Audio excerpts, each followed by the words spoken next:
এই মুহূৰ্তত অসমৰ প্ৰত্যেকগৰাকী জনতালৈ দিবলৈ ওলাইছো ডাঙৰ খবৰ।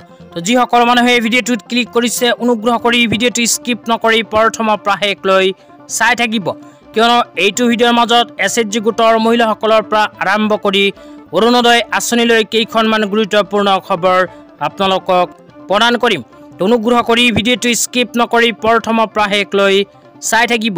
লগতে মোৰ চেনেলত নতুন হ'লে এনেকুৱা নতুন নতুন ভিডিঅ' সকলোতকৈ আগত পাবলৈ প্লিজ চেনেলটো ছাবস্ক্ৰাইব কৰি মোৰ লগত থাকিব আৰু ভিডিঅ'টো শ্বেয়াৰ কৰি আপোনালোকৰ বন্ধুবৰ্গক চোৱাৰ কাৰণে সুযোগ প্ৰদান কৰিব।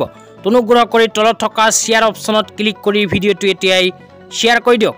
তো বলক ভিডিঅ'টো আৰম্ভ কৰি আজিৰ প্ৰথমটো গুৰুত্বপূৰ্ণ খবৰৰ বিষয়ে বিস্তাৰিত জানি লওক। আজিৰ প্ৰথমটো গুৰুত্বপূৰ্ণ খবৰ হ'ল এছএইচজি গোটৰ মহিলাসকলৰ বাবে।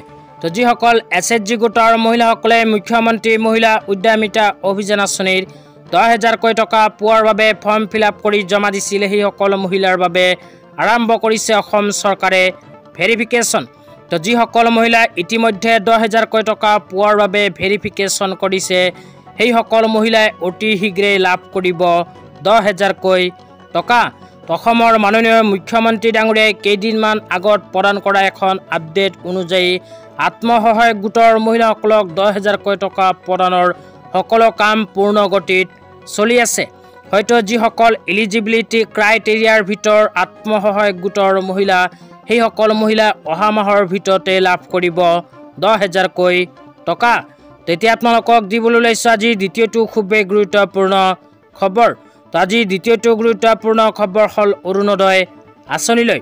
তো যিসকল মহিলাই নিজৰ নামখন অৰুণোদয় আঁচনিত অন্তৰ্ভুক্ত কৰিব পৰা নাই, সেইসকল মহিলাৰ বাবে আহি গ'ল সোণালী সুযোগ।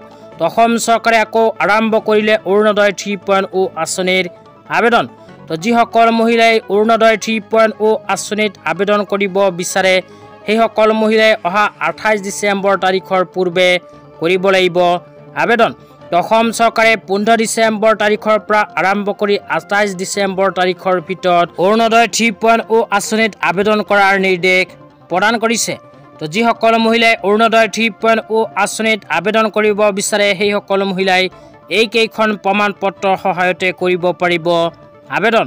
তো প্ৰমাণ পত্ৰৰ ভিতৰত Aadhaar card, PAN card, domicile certificate, বেংকৰ একাউণ্ট, বেংকৰ passbook 2 copy, photo, mobile number, ration card, income certificate, self declaration form, voter ID card আৰু বয়সৰ প্ৰমাণপত্ৰ। ইয়াৰ উপৰি যিসকল মানুহে শাৰীৰিকভাৱে সক্ষম, সেইসকল মানুহে দিব লাগিব শাৰীৰিকভাৱে সক্ষমৰ চাৰ্টিফিকেট।